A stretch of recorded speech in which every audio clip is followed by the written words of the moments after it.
Hey guys, what's going on? It's your boy, the Mad Tiger, up here today with another video. Today we're going to be, I'm going to be giving you some of my sort of first impressions on how I'm getting on with the PlayStation VR. I've got to say, when I said that I was getting a PlayStation VR, you know, I had a lot of people say to me, you know, it's not worth it, it's a gimmick, and a lot of negativity around it. And, you know, I was adamant that, you know, what they were saying is completely untrue. And I still believe that. And now having a PlayStation VR and experiencing some of it, it definitely proves them wrong, in my opinion. I've got to say that I'm really enjoying the whole idea of the PlayStation VR and just how much you can do with it. You know, a lot of people just think it's a simple VR where you just put your headset on, you go inside the game and you play with a controller. That is not the case. While some of those games do that, and it's sort of split between games and experiences, but there's so much in between. I sort of mentioned this when I did my unboxing video about how you can play the normal games in VR mode.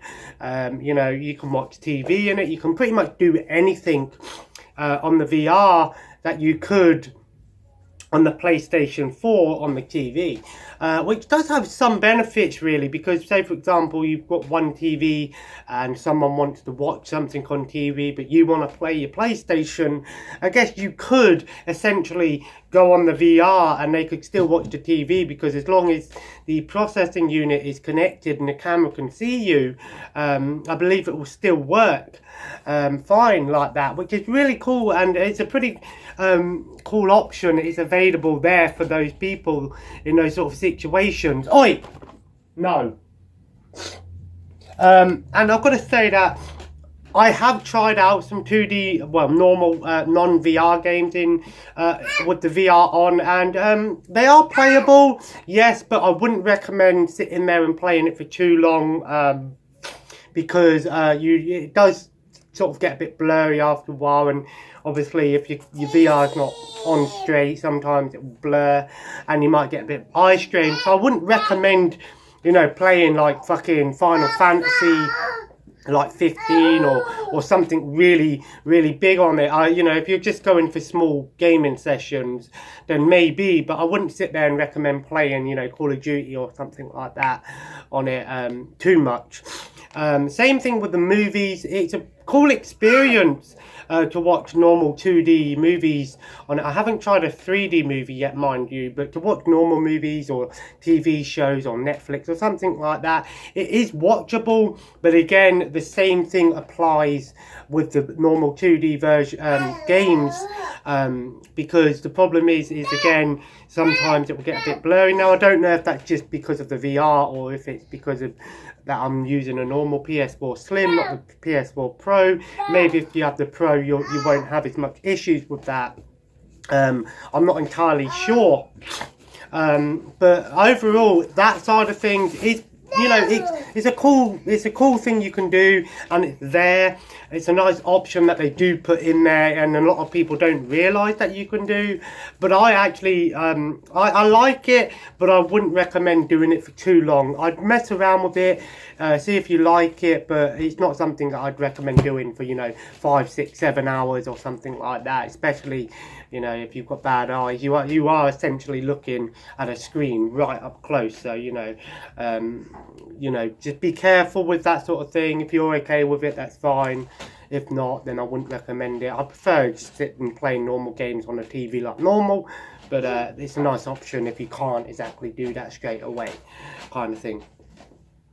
And I've got to say, then you sort of have a bunch of apps that you can do, and experiences. There's a bunch of experiences and apps which you can download for free. Some of them you have to pay for, where you can watch concerts in live in VR. You can watch sporting events in VR. You know, you can get 360 videos, which you can get an app for, or you can go on YouTube and check out the 360 video channel, where you can sort of get those sort of early experiences in VR. So if you're new to VR or you want someone to try it out, for example, those things are really cool. The experiences, especially like when you've got animal ones, and I watched this one called The Crow or Legend of the Crow. It's a really cool animation thing, and it's a great, the experiences are a great way to sort of get someone in to the VR. You know, everyone in this house has tried the VR now, so you know, PlayStation Worlds, in my opinion, is the best game to get someone on with the PlayStation VR, because it pretty much shows off pretty much everything that PlayStation VR is capable of in one disc, in one game. However, the experiences sort of go into further detail with those things, and there's quite a few versions and quite a few experiences you can, well, experience, I guess, hence the reason why they're called experiences. Those can be found... Oi! Oi! Be quiet. Those sort of things that you can... those are the sort of things that I'd recommend for newcomers to a VR, or if you've just got the PlayStation VR and you don't really know what you want from it yet. Check out the experiences. You can find them in the PlayStation Store under VR or under apps, or even under free. You know, there's free ones. And there's quite a few different experiences. You know, there's a Stranger Things one, there's a Spider-Man one, you know, the Crow one's really good. Sometimes it's like just watching a movie, but obviously you have the VR experience, so you can look all around you, of course. Those are really cool sort of experiences where you don't need to sit there and play with a controller. For the most part, some of them do require a controller, some of them even require move controllers, which, just be aware before downloading something, just look at what the game requires, whether it requires a normal controller or a move controller, because some of them do require move controllers straight off the bat, which, you know, it's 80 quid damn the old, but again, it will further enhance the experience, and I'll talk more about that in a minute. And I haven't really done too many of the experiences.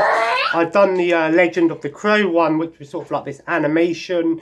It was like about a 20-25 minute animation, and it was really cool. Had a really quite a deep meaning to it. Oi, no one's upstairs. No one's up there.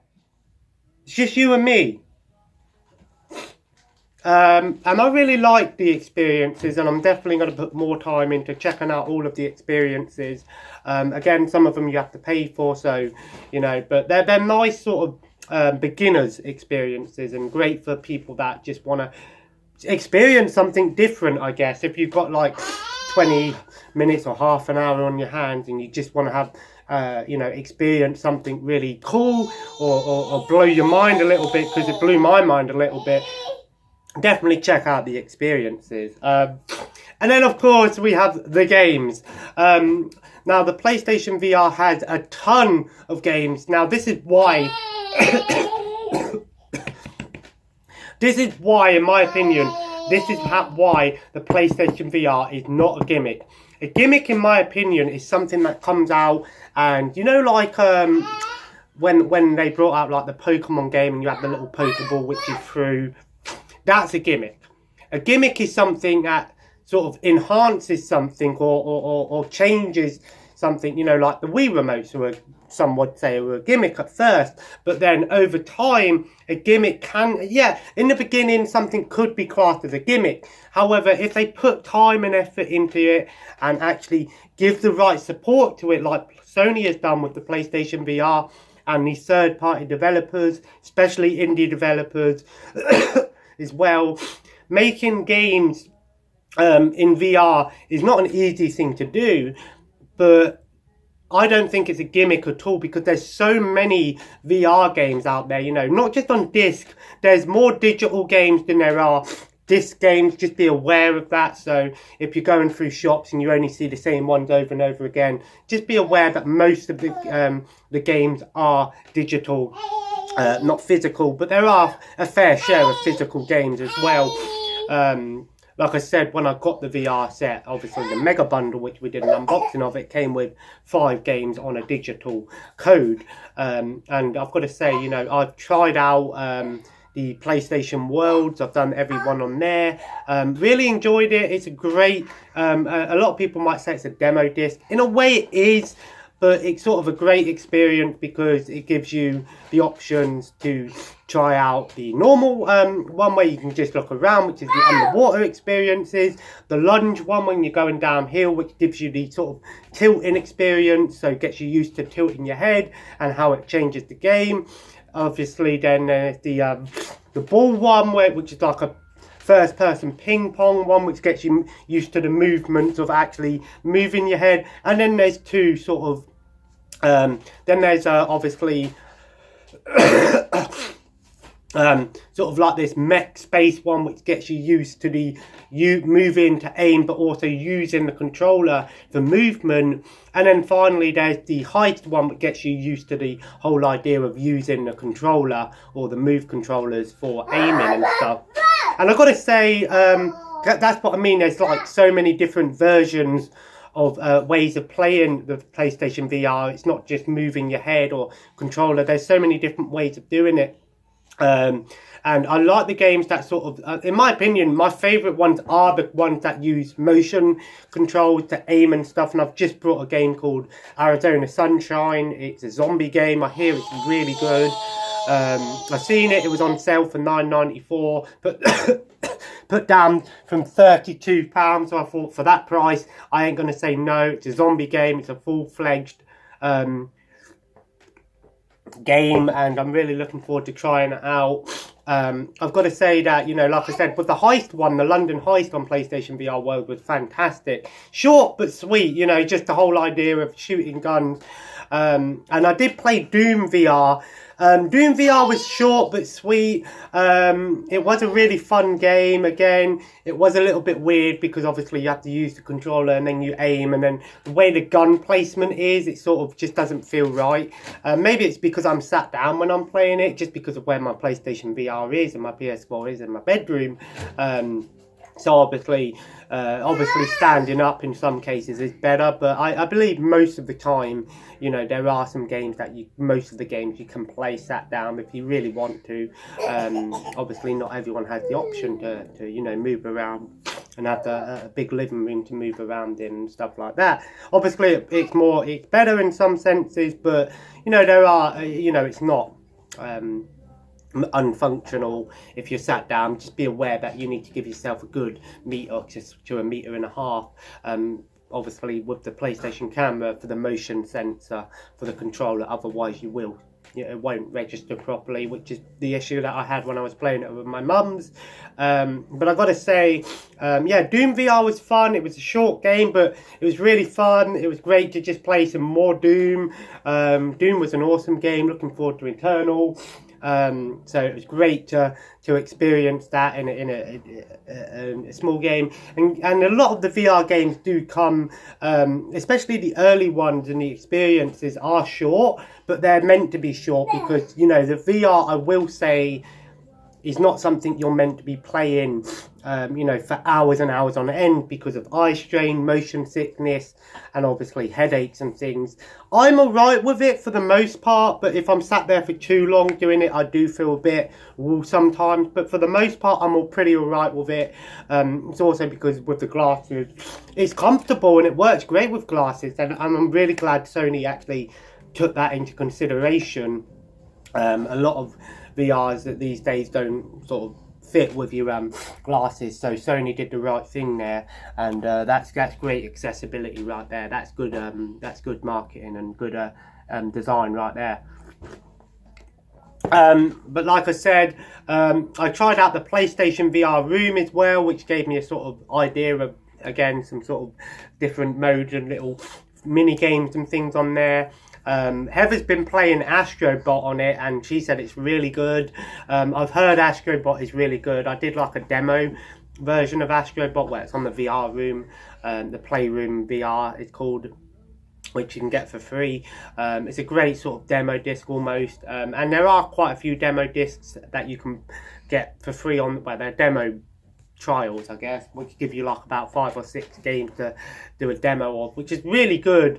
Which is really, actually, I'd recommend doing that if you've just got a PlayStation VR, downloading the demo games, because yeah, it might only be about 10-15 minutes long, but that's enough time for you to see if you actually like that game before you go out and buy it in VR, because there's no point buying a VR game if you don't like it, because again, some games are more movement based, and some of them use the move controllers and things. So obviously it's really down to, some games will make you feel fine and you'll be fine with them, other games might make you feel a little bit motion sick and things like that. That's why these demos are great, a great way to sort of give you that chance to try them out and see if you like them before you go out and pay the full price for the game, obviously, or whatever the case is.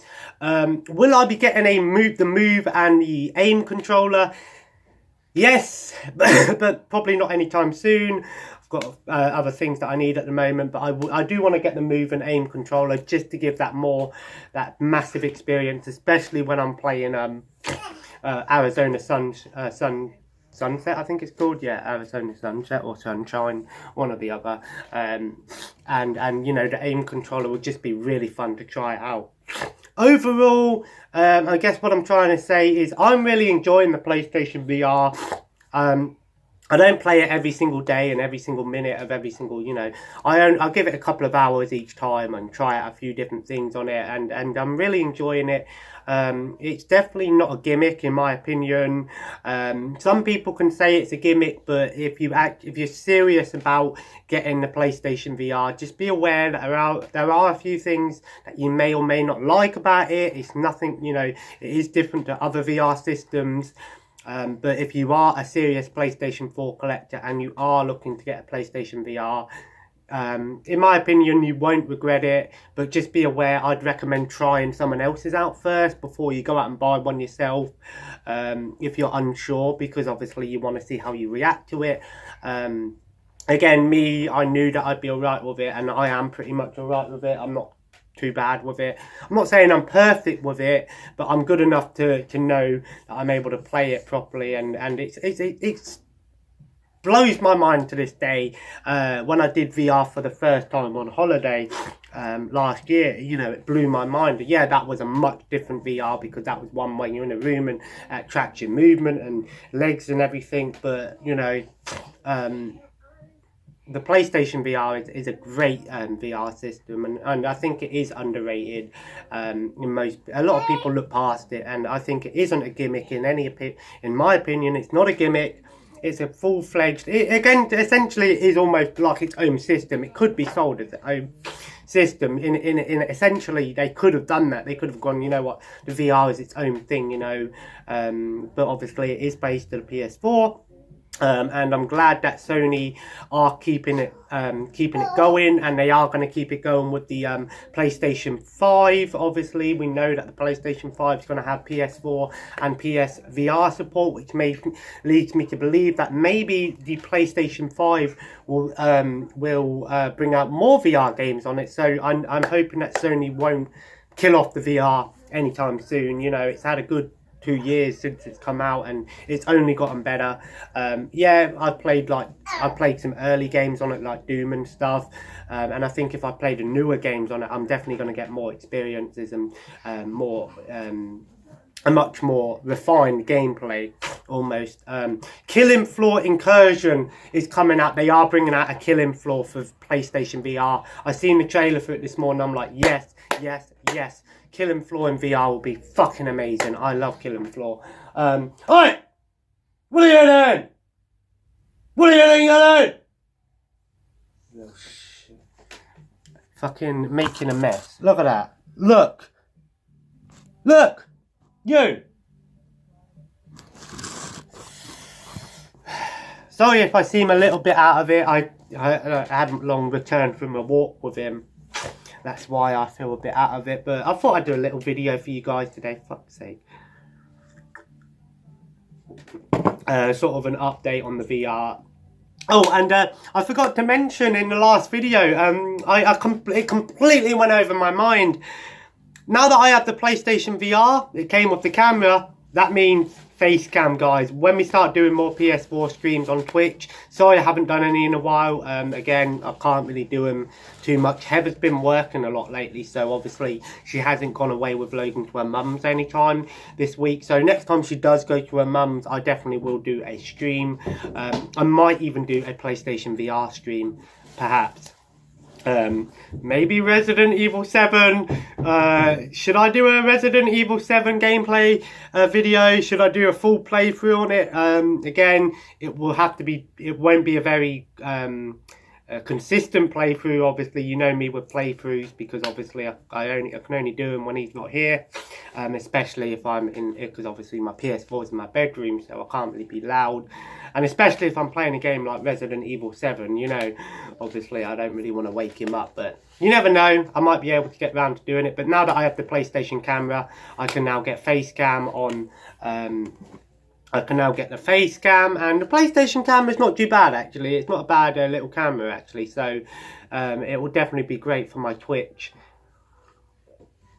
And obviously those Twitch streams, for the most part, do come to YouTube. I did do a stream a couple of weeks ago, a second part to the another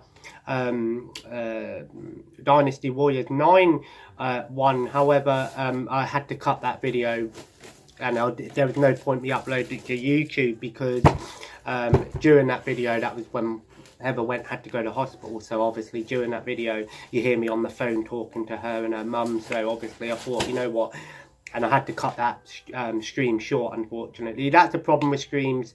Unlike videos, you can pause and things like that, whereas streams, you can't really do that. So obviously I had to cut that short, so so there was no point uploading that one to YouTube. So I apologise about that if you were watching it. These things happen, but for the most part, I'm looking forward to getting into some more streams. Again, let me know. Anyway, guys, if you enjoyed today's video, feel free to leave a like, and of course, comment below. Let me know, do you like the PlayStation VR? Would you like some videos on the PlayStation VR gameplay videos? Would you like to see Resident Evil 7 in VR? I might do it. I might. Just for you guys, I might put myself out there and do it. I want to do a horror gameplay for my video channel. I've always wanted to do one. What my reaction will be like playing a normal horror game, it wouldn't be too bad, but in VR is a different story. Anyway, I'm going to end the video here. Oh, sorry. And of course, feel free to subscribe if you haven't already, and join the family. I'm going to go and beat this little shitbag up and fucking make him some dinner. Anyway, guys, as always, have a nice day, and I will see you in the next video. Take care, and bye-bye.